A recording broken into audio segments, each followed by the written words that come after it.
I was in eighth grade. I had a very pessimistic view about writing. I was very urgent to finish my paper. The lengthy process of looking over my boring paper about hunter gatherers was never too compelling to me.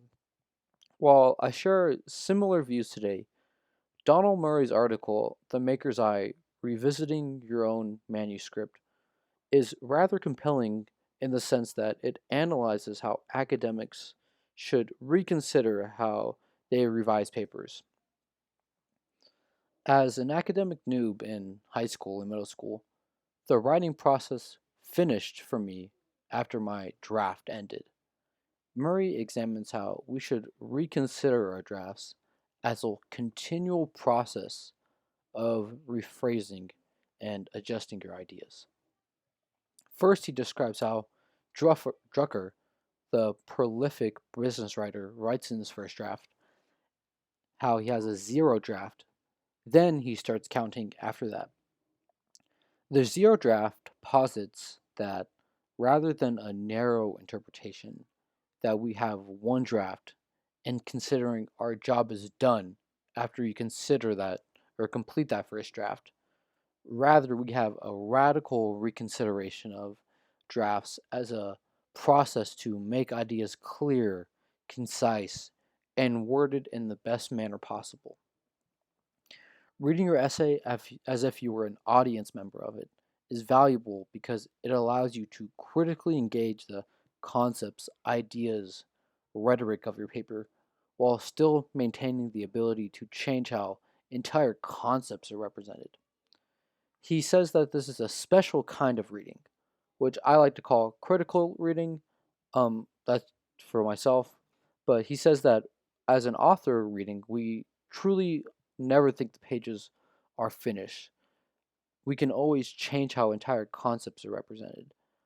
Each can set off a chain reaction of confusion to clarifying meaning, as he describes. We need to develop these skills and recognize as an audience member of our own work, as well as a writer. As a regular reader, we can detach ourselves from the article in the sense that we focus narrowly on how each concept is being presented with our hazmat suit of being skeptical of the reading. But while we can critically read, on the writer's inside, we recognize, as I said before, the pages are truly never finished.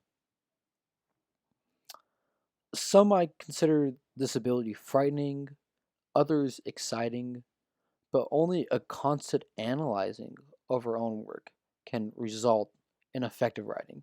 As Murray describes, we need to detach ourselves from our own pages.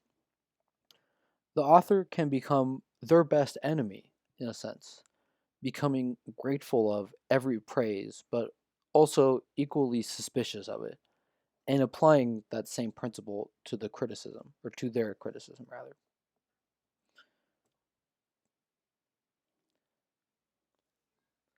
Murray further argues that we should be critical but constructive with our work. He mentions how it's a double-edged sword. The initial thoughts you may have are along the lines of, this is fine, I can move on. But it can also go, what even am I writing? How am I even going to submit this work? The false need to be overly critical, which is natural, but Murray encourages us to reevaluate that and instead separate ourselves from the work as a continual process of being a craftsman and stepping back and studying your work, stepping back and studying your work. As he says, there's a critical distinction between editing and revising in Murray's article. First, he describes editing as a process of slightly, or his connotation of it rather, is it's slightly adjusting some grammatical errors or not really trying to adjust the entire concepts being presented. Rather, he views revising as looking at these deeper level questions, which I'll describe on the next page, but becoming a critical reader in the sense that when we look at what our work's being presented, we need to maintain a certain freshness to it and not be overly critical to it. As described at the very end of this quote, being able to maintain our reading as a certain freshness, or when we read the book or read our work, we can still recognize that authors are going to have different interpretations, or readers rather, are going to have different interpretations of our work. But we should be revising instead of editing our work. So, with this dilemma being presented of how am I ever going to revise my work and not be overly critical of it, Murray describes 7 ways how you should be approaching your revising. First is information. The information can be or should be specific and accurate. Next, the meaning, to build a pattern of meaning and significance throughout the article or throughout your writing.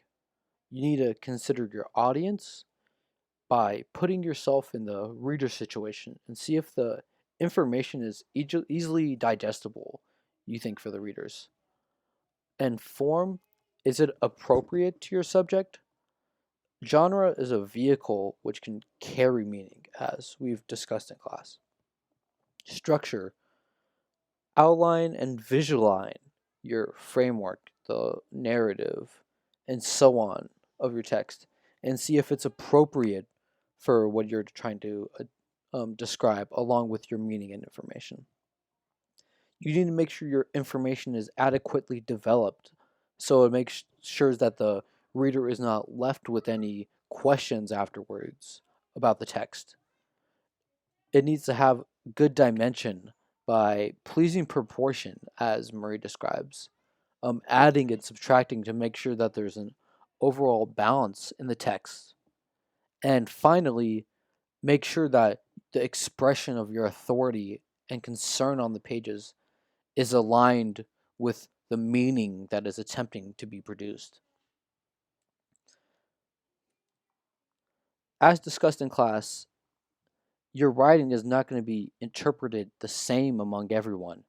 In the same audience, every word has an independent connotation and denotation. So the continual process helped us to be more selective with our lexicon to produce more specific text um, f- by using the outline followed above.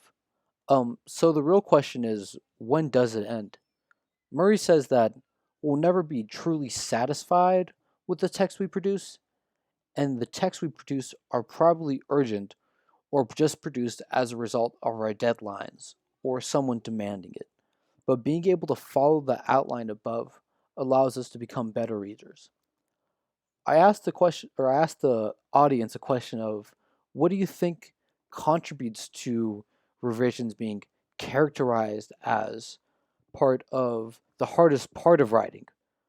Personally, I think that while revising is characterized as a lengthy process of we don't want to revisiting our papers, as I described at the very top, Murray provides a wonderful explanation about how we can have a radical reconsideration of revisioning and make it a more satisfactory process rather than draining.